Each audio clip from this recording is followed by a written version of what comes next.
Síguenos en nuestras redes sociales. Encuéntranos en Facebook, Instagram y Twitter como Radio U Central. Suscríbete a nuestro canal de YouTube y síguenos en Spotify.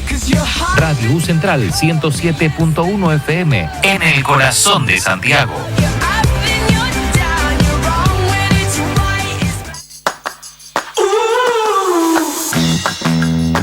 Radio U Central 107.1 FM presenta Comunidad de Cuidados, un programa para compartir experiencias acerca del cuidado de nuestra salud. Conducen Carolina Muñoz y Marcia Salinas. Muy buenos días, bienvenidas, bienvenidos a todas y todes. Estamos acá en Comunidad de Cuidados en otro capítulo del día de hoy, martes. Vamos a estar hablando de un tema súper importante y que también, sobre todo para las mamás, papás, mapadres que nos están escuchando, es un tema que trata sobre el rol de la educadora y el apego y la sensibilidad en las primeras infancias. Cómo afecta esta capacidad o esta sensibilidad que tengan las educadoras hacia los niños y niñas que están en las salas cunas. Para eso vamos a tener una invitada súper versátil. Ella es Stephanie Vázquez Vergara. Ella es técnico en párvulo de la Escuela Técnica de Protectora de la Infancia en Puente Alto. Es educadora parvularia y básica inicial de la Universidad de Chile, además diplomada Infancias y Políticas Públicas por la misma universidad, magíster en Currículum por la Universidad de Chile y doctorante en Educación en la Universidad Diego Portales y Alberto Hurtado. Y además, su título más importante, que es mamá de Salvador, que tiene 1 añito. ¿Cómo estás, Steffi? Muy bien, Carolina, ¿y tú? Bien, muchas gracias por haber venido y aceptado la invitación al programa. Acá nosotras siempre, le mandamos un saludito a Marcia, que está con problemas de salud, que se recupere pronto. Besitos para Marcia. Y te quería preguntar, siempre es importante, como es Comunidad de Cuidados el programa, quería preguntarte, ¿qué te motivó a ti, en cuanto a experiencias personales, vitales, a dedicarte a un área? Primero, educación parvularia en el área de cuidados y posteriormente seguir como con esta senda del estudio en tu doctorado.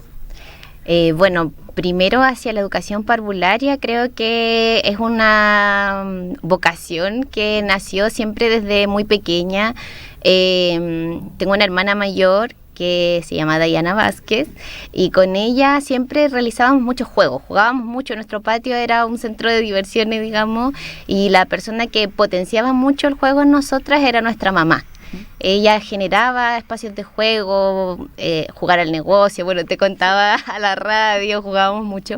Entonces, desde esa experiencia de la importancia de jugar, surge cómo también las infancias tienen que tener espacios de juego y que es el principal espacio de aprendizaje para las primeras infancias. Entonces, ahí desde la educación parvularia. Y los cuidados es un espacio importante siempre en educación parvularia inicial, pero que se ve potenciada hace unos 6 años más o menos que ingresé a trabajar a la Fundación Cristo Joven, que es una fundación que tiene una serie de jardines infantiles en Santiago y trabajan con la metodología Pikler. Y esta metodología da énfasis en los cuidados cotidianos. Y ahí me dio la perspectiva de poder mirar los cuidados como la alimentación, la muda, el cambio de ropa, como espacios pedagógicos de excelencia para entregar atención individualizada a los niños. Y creo que ahí es donde yo conecto finalmente con la importancia de los cuidados. Sí, y dentro de esta experiencia que tú tuviste, ¿tú crees que es posible dar este cuidado como individual en espacios que son salas cunas, sobre todo por ejemplo, de la Junji, que son con muchos niños y niñas, con muchas demandas de cuidado? ¿Cómo has visto esa forma de llevar un cuidado más especial o más centrado en la persona, que es ese niño y esa niña? Sí. No es fácil, no es fácil. ¿Es posible? Sí. Y como mencionaba, lo vi en la práctica mientras trabajé en Cristo Joven, con un gran esfuerzo de los equipos pedagógicos. Sí, requiere de un compromiso y de un proceso de formación y autoformación constante por parte de los equipos, tanto educadoras y técnicos, pero ellas en general lograban... Para mí, por ejemplo, era maravilloso poder ver las mudas, porque ellas sabían que era la instancia privilegiada, especialmente con las guaguas, y cómo ellos conectaban de hecho, bueno, la fundación se la jugaba hasta con adaptar los espacios de los mudadores para que la adulta quedara a una altura que pudiera mirar a los ojos al bebé y pudiera hablarle durante este proceso de muda, pedirle permiso antes de tocarlo. Entonces, se puede, sí, pero requiere de un alto compromiso tanto de los equipos profesionales como también de las instituciones para proveer los espacios y los materiales y recursos para realizarlo. Oye, cuéntame, ¿por qué habrá sido esta metodología Pickler o quién la habrá escogido en estos espacios? Porque yo estuve mirando y ahora como que hay otra metodología como más fuerte que están como con Paulo Freire. ¿Qué habrá pasado en ese proceso en estas fundaciones? Claro, bueno, Cristo Joven continúa con Pickler, al menos en las salas cunas se le da más énfasis como a esto, y en los niveles medios trabajan más con la pedagogía Waldorf, que también hay una conexión con... Todas son similares, ¿cierto? Son como más abiertas. Claro, son similares como... la persona. Exacto, sí. Y de hecho la pedagogía Waldorf tiene como una línea de, por ejemplo, cuidados de emergencia, que se trabaja con, por ejemplo, los niños y niñas que han sufrido alguna situación de vulneración. En general, Anita Isla, que en Chile es como la representante de estos cuidados, asisten también cuando hay un terremoto, en los incendios de Valparaíso, por ejemplo, y se le llaman como primeros auxilios emocionales que se entregan. Entonces, ahora, desde la línea más latinoamericana, porque estas pedagogías que estoy hablando son totalmente externas, ¿cierto? Pero desde una línea más latinoamericana tenemos, por ejemplo, a Paulo Freire o a nuestro mismo biólogo, ¿cierto? Maturana, que habla de la importancia de los cuidados y de centrarse en la conexión con el otro, en reconocer al otro como un legítimo otro, ¿cierto? Claro. Entonces, y Paulo Freire nos habla de la pedagogía del amor. Entonces, ¿cómo o en qué traducimos esa conexión? En preocuparnos de atender a la otra persona en sus necesidades principalmente. Claro. Oye, cuéntame, este proceso de ser mamá, de llevar un doctorado y todo, ¿cómo ha influido dentro de todo lo que tú has ido desarrollando dentro de tu tesis o de tu investigación? Mucho, sí. Ha influido mucho porque, bueno, partiendo desde, como te contaba, el ingreso de Salvador a la sala cuna, por ejemplo, que significó el pensar que iba a externalizar del todo los cuidados que él requiere, siendo un bebé de 1 año. Entonces, también me convoca a... Siempre he estado muy comprometida con eso, pero aún más el posicionarme desde ser madre en estos espacios y priorizar el cuidado por sobre otros elementos. O sea, sabemos que lo pedagógico está intrínsecamente en el cuidado. Entonces, la educadora me decía como, bueno, ¿qué aprendizaje espera usted que desarrolle El Salvador durante este periodo? Yo le decía, a mí lo que me importa es que él lo pase bien durante la muda, que él pueda comer bien, que disfrute su comida, y ahí él va a ir aprendiendo cosas que van emergiendo durante estos procesos. Claro. Pero lo que me importa, pero quiere que hable, no, yo quiero que él esté tranquilo, que su bienestar, claro, que esté garantizado su bienestar. Entonces creo que ahí a uno se posiciona desde otro espacio. Sí, creo que las maternidades o las paternidades hacen que uno se posicione desde otra perspectiva totalmente distinta a que cuando no tenías hijo o hija o no eras cuidador o cuidadora activa, porque hace que reflexiones sobre cómo quieres que esa persona sea y qué le quieres entregar. Entonces es como, quiero que sea exitoso o quiero que sea feliz. Sí, y también me pasó, como nos reíamos mucho con una compañera educadora, ex colega, de pensar cosas que dijimos cuando estábamos recién egresadas a algunas mamás, ¿cierto? Que decíamos como, yo me habría... como me habría chacheteado literal si la educadora hubiera dicho esto. Entonces decíamos, ¡uy, qué mal! Falta de conciencia al no haber experimentado. Es que por eso te pregunto por la experiencia, porque marca mucho la forma en la que puede empatizar con alguien o con algún tema. También me pasa lo mismo, o sea, cuando yo era enfermera y era practicante, o sea, interna, estaba en atención primaria y atendía guagüita. O sea, yo ahora las recomendaciones que doy, yo también no tenía ni un tino, la forma, aparte que los ejemplos que tenía tampoco eran los mejores, era así como ejemplos de repente un poco discriminadores, entonces uno era en positiva, no preguntabas lo que le pasaba a la otra persona, y eso era muy desde la ignorancia, pues.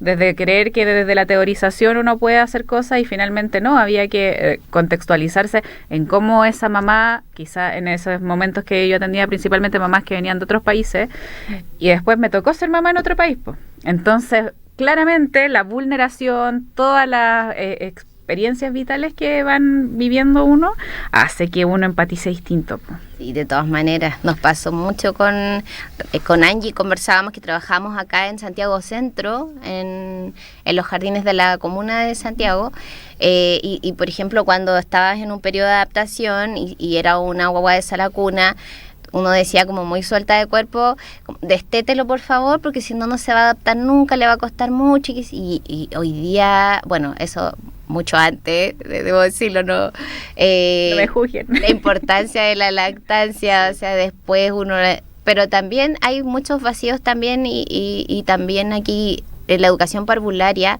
son tantos ámbitos los que se estudian, tantos, que a veces, muchas veces cometemos errores respecto a la falta de formación. Sí. Yo creo que a veces se priorizan ciertas cosas que son muy importantes, bajo la importancia del aprendizaje, los desarrollos cognitivos, etcétera. Pero también, bueno, la investigación ha avanzado y ha permitido identificar que los cuidados, la lactancia, por ejemplo, son tremendamente importantes para el desarrollo de habilidades cognitivas, del lenguaje, socioemocionales. Entonces yo creo que también muchas veces, además de falta de experiencia, pecamos por falta de formación también. Sí. Y dentro de, bueno, mis experiencias con educación parvularia son como medias distantes, solo desde mis hijas. No había tenido tanta como cercanía, digamos, con trabajo interdisciplinario, pero hace poquito estuve conversando con una amiga y ella me decía, pucha, mira, hay días en que yo puedo estar más con mi guagüita, pero llega tarde al jardín.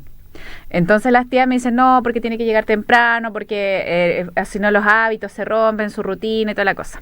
Y yo, en mi sabiduría porfiada, porque muy porfiada, entonces yo le dije, ¿sabes qué? Yo creo, no tengo así la certeza, pero yo te lo podría decir que esa va a ser mucho más significativo para tu guagua que tú te quedes con ella más tiempo. Y que después, no sé, si por último no querís ser juzgada, porque hay mucho de juzgar en la parte de educación de párvula, dije, no quieres ser juzgada, bueno, dile algo, no sé, y hay algo que tenga que ver con el trabajo, porque muchas veces esto de que uno dice, no, es que yo quiero estar y quiero cuidarlo y quiero papacharlo y estar una mañana abrazada, es mucho menos comprendido que decir, no, es que yo los días tanto entro a tal hora y por lo tanto, no sé, algo que tenga que ver con algo laboral o que tenga que ver con algo, una responsabilidad X, que no sea algo de amor, de contención, de cariño. Y eso también creo que es como algo que no está dentro del ámbito, es como muy estructurado y falta como esa parte, creo yo, no sé. Yo creo que también muchos elementos de la evidencia científica hoy día. O sea, hay estudios que nos plantean que la educación parvularia puede ser tremendamente beneficiosa para los niños y niñas, pero también puede ser muy perjudicial, porque estamos sacando al niño de su espacio de cuidado inicial con su madre o abuela, etcétera. Y hay una investigación donde se identifican cuáles son los factores que afectan mayormente. Y uno de ellos es la extensión de tiempo que el niño está en el jardín. O sea, a mayor extensión de tiempo que está el niño, es mayor o es más probable que él pueda tener un daño y lo que principalmente se daña, porque uno de repente dice, ya, hace mal, pero ¿a qué? Porque no es que hace mal a todo, sino que qué es lo que afecta en la relación de el vínculo con su madre o su cuidador. Entonces, yo creo que ahí es muy importante que los programas de educación parvularia tienen que ser un poquito más flexibles al respecto. O sea, el niño, en casos muy particulares, entendamos, siempre va a estar mejor con una mamá o una abuelita o un papá o un tío o una tía que cuida de manera particular. O sea, el cuidado colectivo nunca va a reemplazar el cuidado individual. Pero es muy importante en este sentido que se flexibilicen los programas de educación parvularia.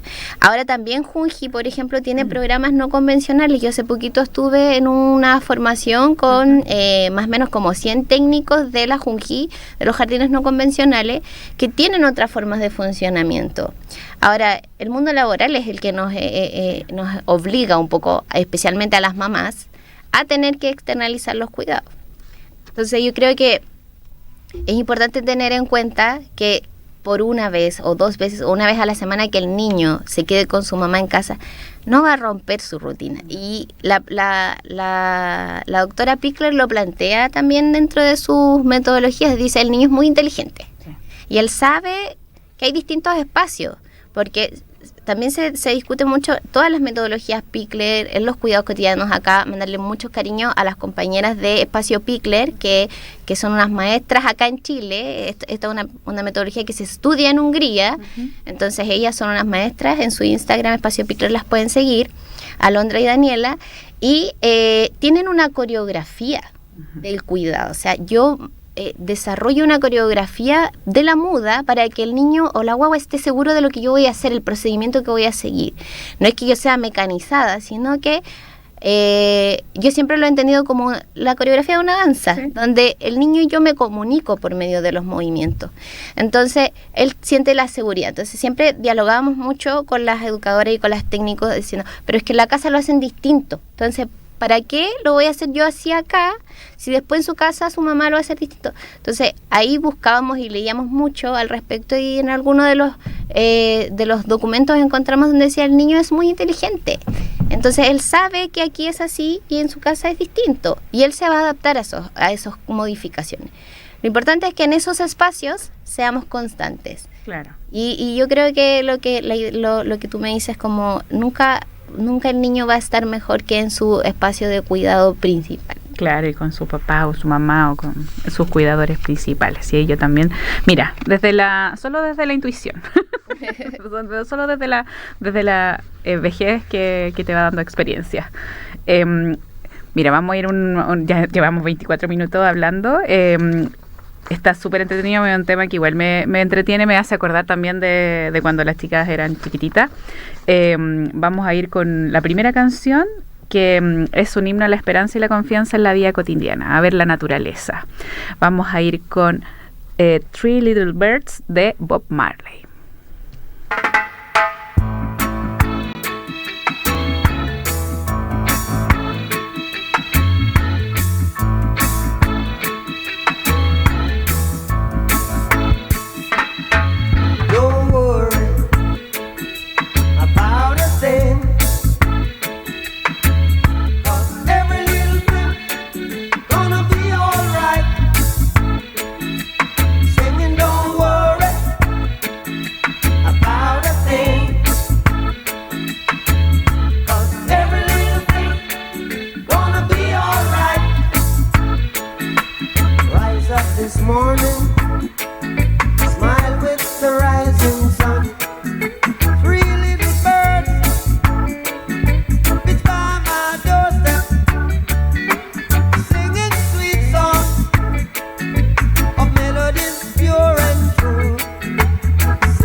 Ya estamos de vuelta con más Comunidad de Cuidados, junto a Carolina Muñoz y Marcia Salinas.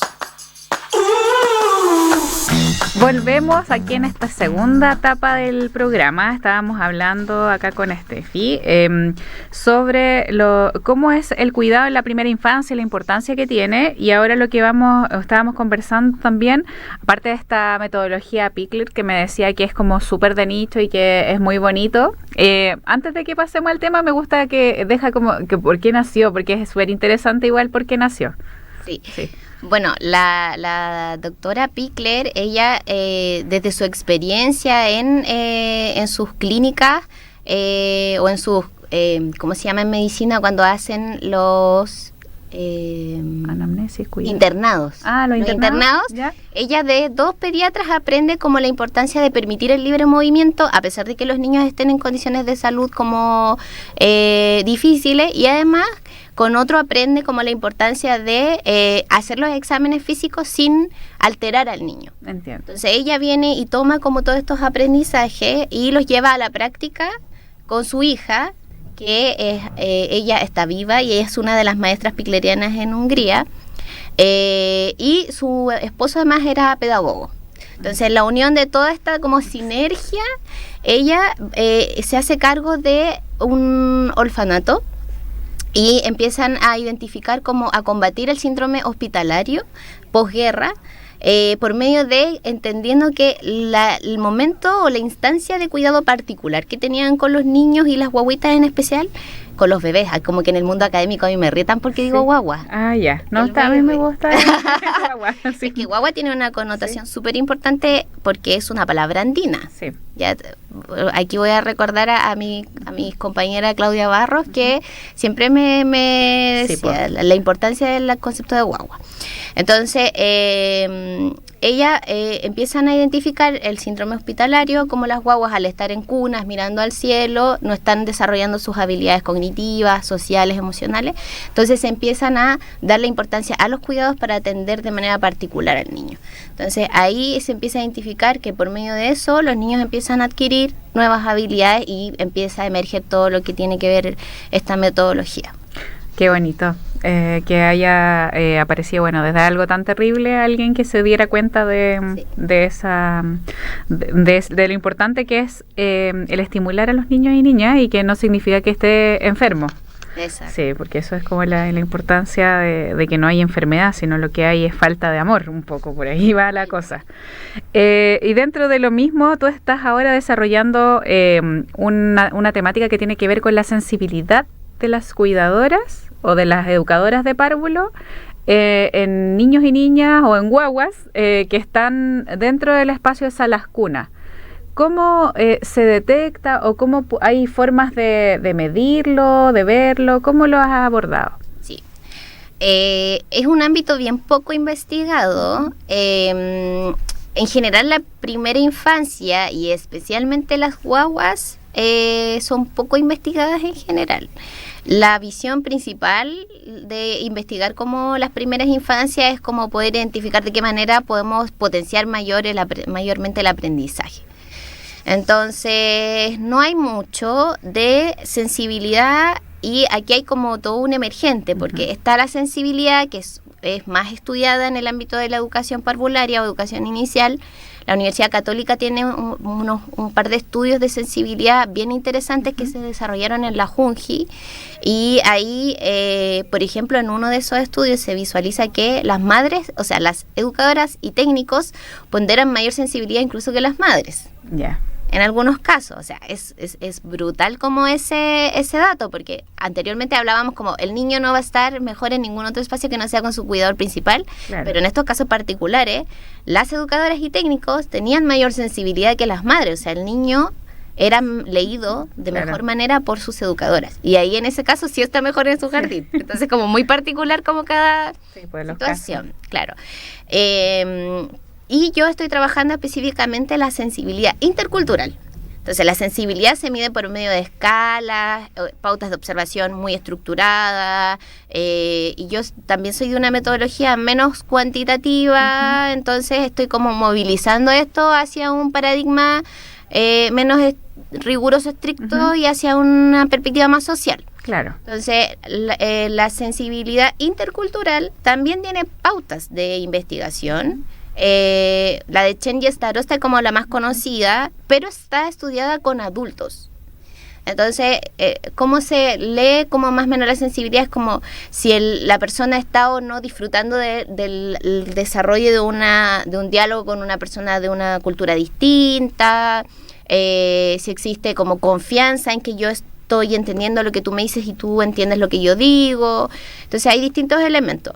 Entonces, ahora el desafío para mí y Francisca Romos, que es mi profesora de tesis, es generar quizás una escala de observación que como que pueda aunar la sensibilidad como el proceso que se investiga asociado al apego y la sensibilidad intercultural, que es un proceso más dialógico y que está investigado más bien en adultos. Claro. Entonces, ahí hay un desafío importante porque hay que crear un instrumento. Y dentro de lo que tú has podido investigar y leer, ¿cómo ves esta diferenciación intercultural o por qué hay más o menos sensibilidad por parte de una educadora hacia un niño o hacia una niña? Yo creo que la sensibilidad como tal, a secas, las educadoras yo creo que tienen mayor sensibilidad. Yo creo que puede estar asociada como a la experiencia igual. O sea, lo dialogamos también anteriormente. Cuando uno es mamá, especialmente primeriza, hay muchas cosas que se escapan un poco de nuestro ámbito de comprender qué es lo que ese bebé necesita. No sé, yo nunca había experimentado el llanto por frío, por ejemplo, que nos pasó alguna vez en un jardín donde una educadora como con mucha experiencia dice, esa hueva tiene frío. Y yo como, pero ¿de verdad tiene frío? Y le fue a buscar un gorro, se lo puso y se acabó el llanto. Entonces, yo creo que ahí hay mucha experiencia. Sí. Hay mucha experiencia que las educadoras y técnicos, porque yo en general busco trabajar siempre con educadoras y técnicos, siento que también, si bien las técnicos no tienen su título como profesional, la experiencia que ellas también poseen es muy rica. Sí, porque están más en contacto directo y con el cuidado. De todas maneras. Entonces, ahora si bien esto se ha como nivelado un poco, igual hay espacios que aún mantienen como esa jerarquización.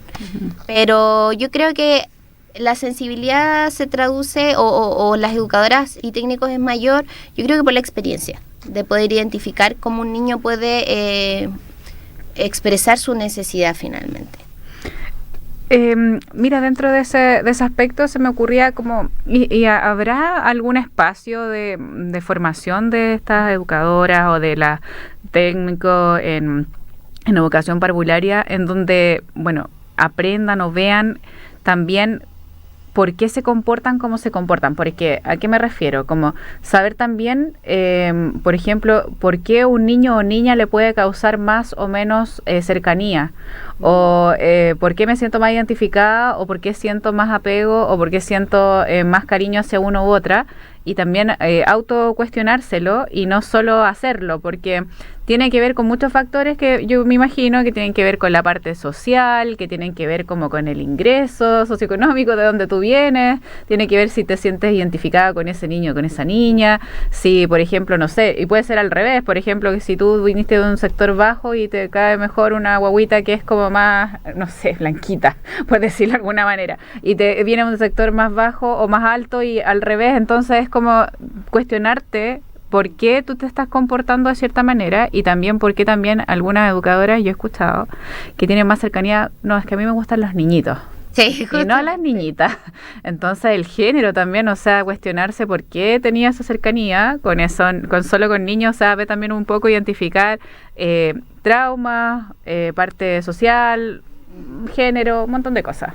Sí, hay harta investigación, sobre todo ahora como los estudios de género, sobre que está comprobado, así como medido por imágenes, como cuando se hace el estudio de imagen, es un video que se analiza cada 5 segundos, por ejemplo, y está comprobado que las educadoras le hablan más y miran más a los niños que a las niñas. Sí. Eso está comprobado. Desde la perspectiva como más de las diversidades culturales, porque ya están las diversidades de género, de las diversidades culturales, está también investigado que la compasión está relacionada con qué tan identificado o qué tan símil es la otra persona conmigo. Y este estudio es un estudio de Medio Oriente y que se hizo con enfermeras. Sí. Entonces se estudia como la relación entre sensibilidad intercultural y la relación con la compasión. Y también se identifica que al haber como una relación de culturas similares, eso potencia la compasión de esa enfermera. Entonces también en ese proceso de investigación bibliográfica que estaba haciendo es que probablemente, porque no lo podemos, es una hipótesis aún, puede ser que las educadoras tengan mayor sensibilidad y compasión por las necesidades de un niño que es más cercano culturalmente a otro que sea más diverso. Sí. Ahora, también en sí, y ahí desde la mano de la ética del cuidado, se nos plantea que la lectura de las necesidades también es cultural. Claro. Entonces, dialogábamos mucho. Hace un tiempo también estuve con los educadores tradicionales los asesores interculturales de Junji, y estaba Genara, que ella pertenece, si no me equivoco, al pueblo aymara, y hablábamos de la diferencia de incluso el percibir la temperatura de manera distinta, claro, según dónde nacimos geográficamente, dónde vivimos. Entonces ella planteaba que cuando ella llegó a Santiago y había sol, ella se cubría porque el sol del altiplano quema mucho, es muy fuerte. Entonces ella decía, el sol yo me abrigo, más que abrigarse me cubro. Exacto. Entonces ella había la gente toda como más descubierta y como que decían, oye, ¿no tenéis calor? Y ella como, no, pero es que hay sol. Entonces lo dialogábamos también, a diferencia de las familias que son que vienen más del Caribe hoy en día, que claro, tenemos migración del Caribe. Entonces decimos, hay lluvia, están con chala, porque la lluvia en el Caribe no es sinónimo de frío, claro, sino que es humedad y calor. Entonces, también en los niños que son migrados, que han vivido esa experiencia en sus países de origen, van a tener esa distinción. Y nosotras como educadoras tenemos que estar preparadas para dar lectura a esa necesidad de manera amplia. Claro. Y no centrarnos en nuestra cultura. Entonces, uno de los elementos principales, tanto para el género como para la interculturalidad, etcétera, es poder autocriticar, autoidentificar nuestras propias prácticas y ver también nuestros propios prejuicios.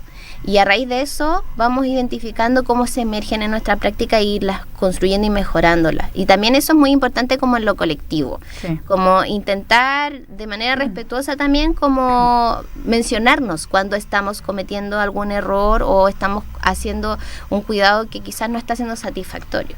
Sí, creo que dentro de las áreas de cuidado o de la extensión de cuidado hacia la profesionalización, que son como la área de la salud, el área de la educación, en el caso de la enfermera, en el caso tuyo, en el educador de párvulo, es difícil eso de cuestionar a un par o de decirle que lo está haciendo mal. Cada vez se visibiliza y es menos punitivo, pero igual es difícil porque muchas veces no hay jerarquías. La que es más antigua es la que manda, independiente de su forma de ejecutar o de hacer el trabajo que está haciendo. Entonces el cuestionamiento está súper, medio mal visto dentro de la... Sí, yo creo que ahí es muy importante, como también creo que una estrategia muy muy buena, como para no quizás, porque hay gente que quizás no quiere entrar en esta tensión. Sí. Entonces, yo creo que una estrategia muy buena es el modelaje. Sí. Y cuando uno realiza o desarrolla un cuidado de manera más sensible y es observado, y aún más cuando se ve que ese cuidado sensible tiene resultados, es muy probable que sea imitado. Entonces, yo creo que una estrategia estrategia entre comillas, porque yo también disfrutaba mucho el trabajo en sala con los niños, que lo extraño mucho ahora que estoy fuera de sala, era cuando iba a acompañar a los equipos, era modelar las acciones, y luego ellas decían, oye, eso funciona, y luego lo repetían. Entonces, yo creo que eso es importante. Y también me ha pasado como en lo particular que el Salvador es cuidado por toda la familia. Él es un bebé muy, muy regalón, todo lo cuida. Muy regaloneado. Entonces, yo tengo un hermano, Sebastián, que es un excelente tío. Entonces, él ha aprendido mucho del modelaje. Entonces, cuando va, no sé, a limpiarle al Salvador la nariz o algo, permiso, Salvador, te voy a tocar la nariz porque tiene sucio. Entonces, yo creo que eso también el modelaje permite, y es como ciudadanía activa, finalmente. Claro. O sea, cómo a través de nuestro actuar podemos educar, acompañar y dar una idea también de cómo son formas de trato más adecuadas y afectuosas con el resto, finalmente. Sí, igual, qué entretenido igual. Me gusta mucho la temática que tiene que ver como con educar y educar en libertad, educar como... Y al mismo tiempo esa educación que está haciendo hacia el niño lo está haciendo hacia un par, pues. Es como tú decías, educación comunitaria. Vamos a seguir conversando, pero vamos a ir a la segunda canción escogida por nuestra invitada. Esta canción propone una guerrilla no de armas, sino de bondad, de empatía, de ternura, lo que estábamos hablando ahora con Steffi. La guerrilla de la concordia, de Jorge Drexler. Amar es ir a ciegas, el corazón despega mientras todo arde. Odiar es mucho más sencillo, el odio es el lazarillo de los cobardes.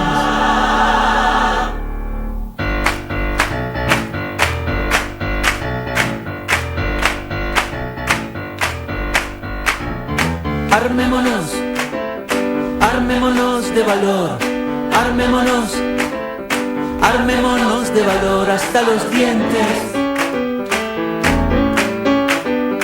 El miedo salió de su fosa y hoy amar es cosa de valientes.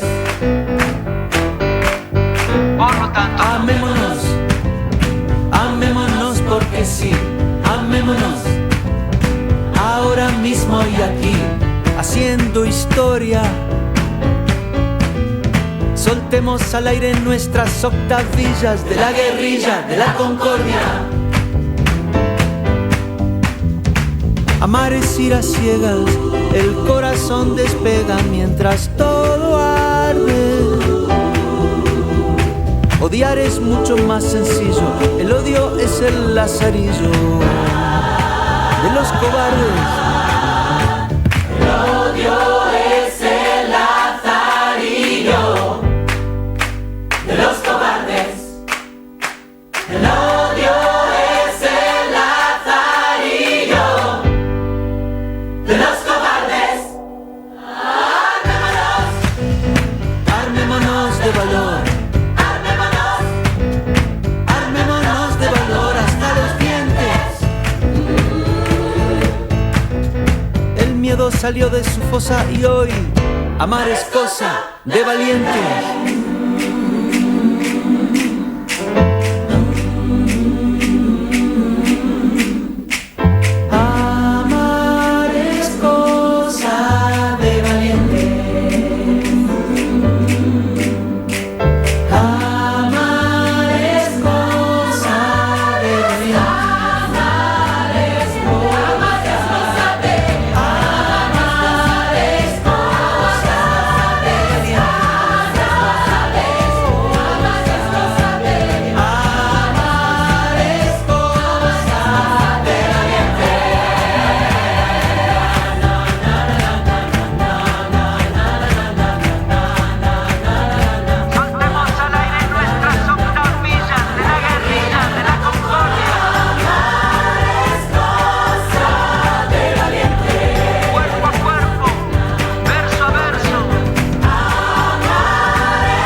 Ya estamos de vuelta con más Comunidad de Cuidados, junto a Carolina Muñoz y Marcia Salinas.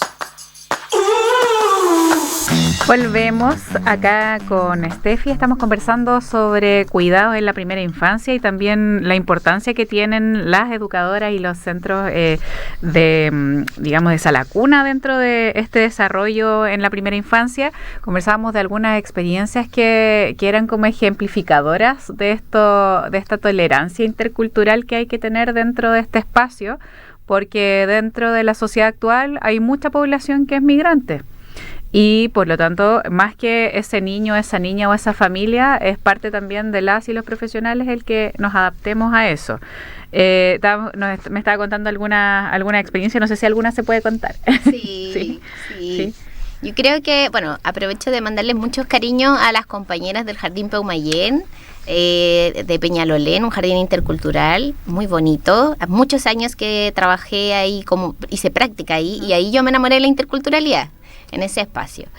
Y justamente conversábamos porque estoy desarrollando ahí también una mini investigación de cómo la lectura como de la negligencia también tiene que tener una línea muy cuidadosa cuando hay diversidad cultural. Entonces hablábamos de cómo para los trabajadores sociales que están recién egresados pueden ver la lectura de una negligencia con un niño y una niña, pero a veces hay que como preguntarse primero si las familias tienen ciertos recursos para cumplir las necesidades. Entonces, más allá de tener como una carga punitiva hacia las familias, hay que siempre tener una como relación más colaboradora, en saber también qué necesita esa familia. Yo creo que el cuidado, cuando uno trabaja con educación, en general, cuando uno trabaja en educación, uno cuida de muchas personas. Sí. Y ahí como que la sobrecarga del docente que existe, cuida a todo el mundo, cuida a sus compañeros, cuida a las familias, cuida al niño. Entonces, ahí hablábamos mucho también con Sara, que es la directora del jardín, como respecto a la lectura de cómo acompañamos a esa familia. Entonces, ahí a mí me pasó alguna vez como educadora que tenía un niño que siempre llegaba al jardín como con un aroma particular. Entonces, y decíamos, bueno, como siempre ese tema como que tocarlo es difícil, y eran niños relativamente pequeños, tenían 3 años. Entonces, dialogábamos con las familias, y como sabíamos que eran familias migrantes, entonces muchas vivían, no sé, en piezas. Entonces, lo primero que preguntábamos era como, ¿tienen acceso al agua, por ejemplo? Y ella me decía, yo le prometo que nosotros bañamos al niño. Entonces, y ahí decíamos, ¿cómo le ayudamos? ¿Qué más Entonces fuimos a su casa. Y le preguntamos, como muéstrenos cuál es la rutina del niño con usted. Y ella vendía ceviche. Se me decía, yo me levanto temprano, hago el ceviche. Aquí, como no tenían baño para solo ellos, sino que compartían un baño porque vivían en un cité, y en como batea, yo limpio el pescado, qué sé yo, y esta batea yo la lavo bien, la limpio bien, y voy a buscar agua para bañar a los niños y los baño ahí. Entonces, claro, lo que pasaba es que ella efectivamente bañaba a los niños, pero había ahí en esa bateíta, quedaba un aroma, un olor, y el niño quedaba con ese olor impregnado en su piel. Entonces, si un educador va a tomar una posición de usted no lo baña, usted no, como educadores tenemos que ir mirando toda a ver, como dice Bonfenbrenner, como la ecología del niño, como qué lo rodea finalmente, y que a lo mejor yo creo que muchas familias tienen toda la intención de cumplir el cuidado con su hijo o su hija, pero los recursos hoy en día, sobre todo para familias migrantes, se hacen muy difíciles. Sí.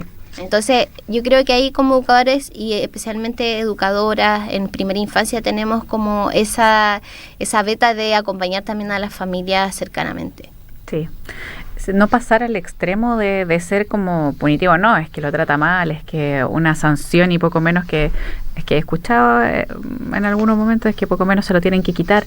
No, lo que hay que hacer es ayudar, buscar, darle algún apoyo dentro de lo que se pueda, los recursos de la comuna, si es que se puede dentro del mismo espacio facilitarle alguna otra forma de que pueda bañar esa guaguita o que pueda hacer otra cosa.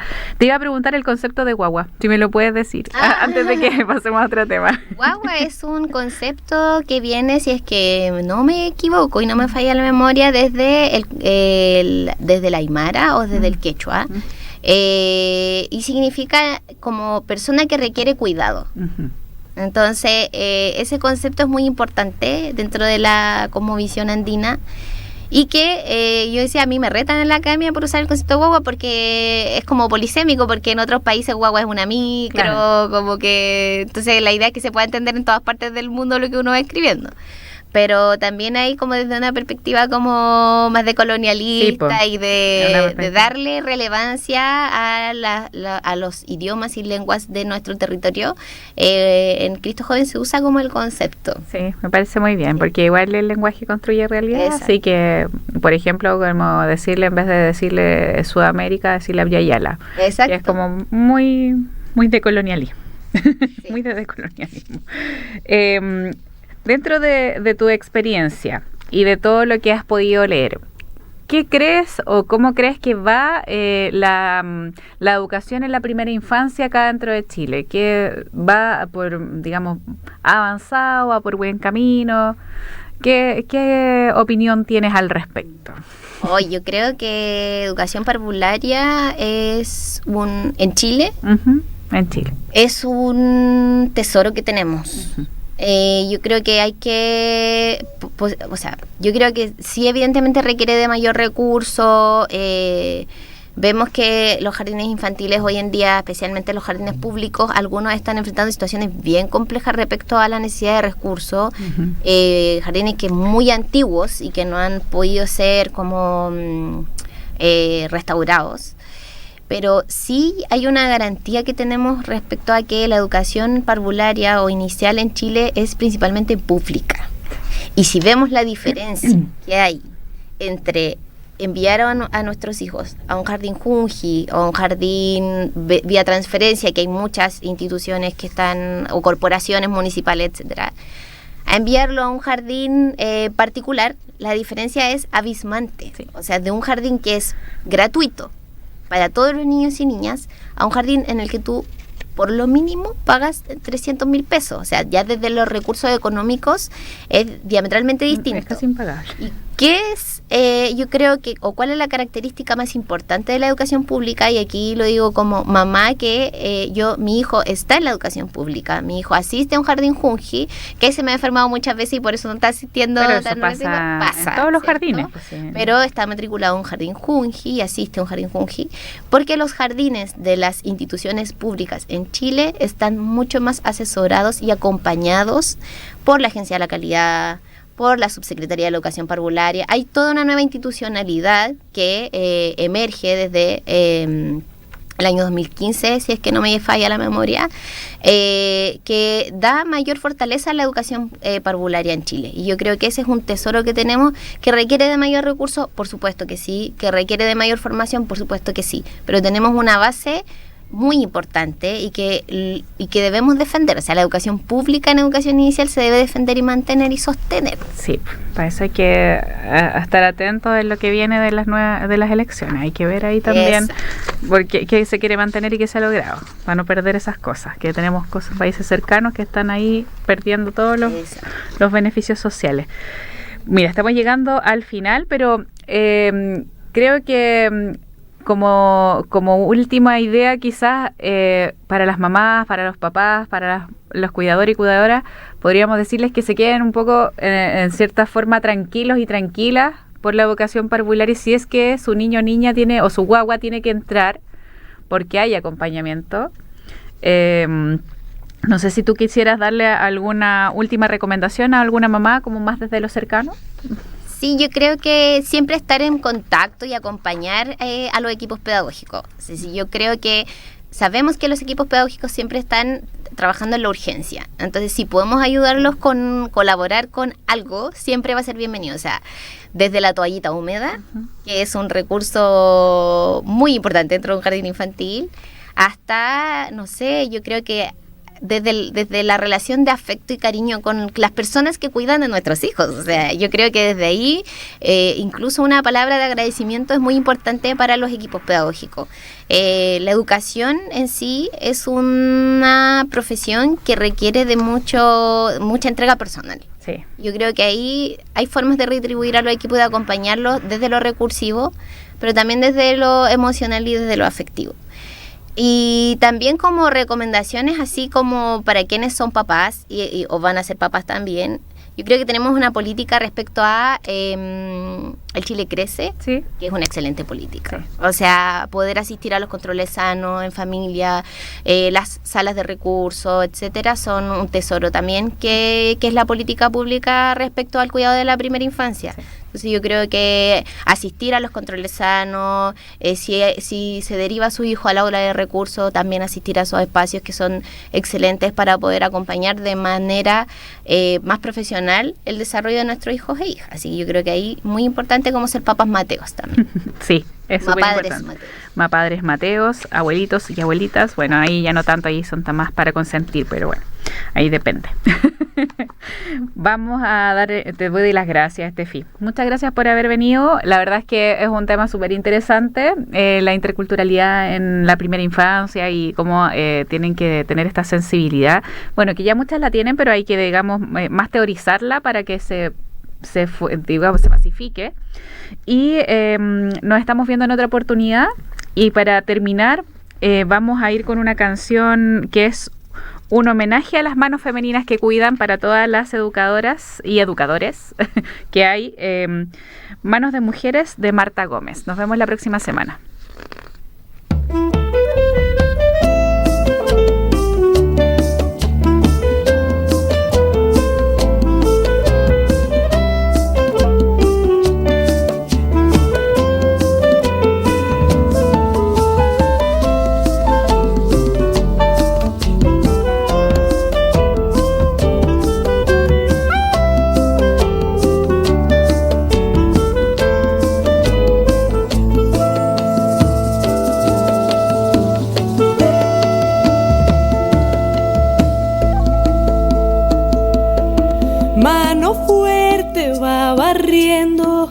Pone leña en el fogón, mano firme cuando escribe una carta de amor, manos que tejen haciendo nudos, manos que rezan, manos que dan, manos que piden algún futuro para no morir en soledad. Ay, ay, ay.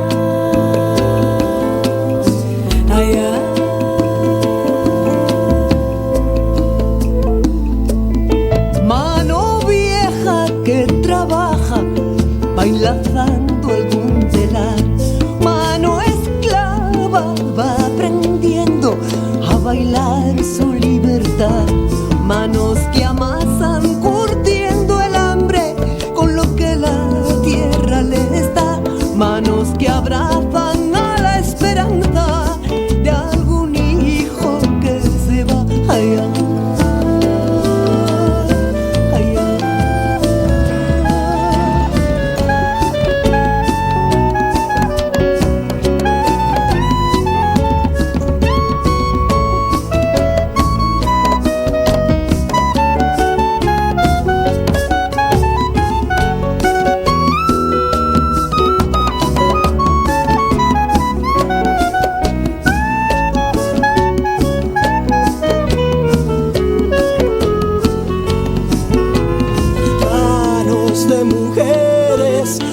Parido la verdad, manos de colores aplaudiendo algún cantar, manos de mujeres que han parido la verdad, manos de colores aplaudiendo algún cantar. Ay, ay, ay, ay.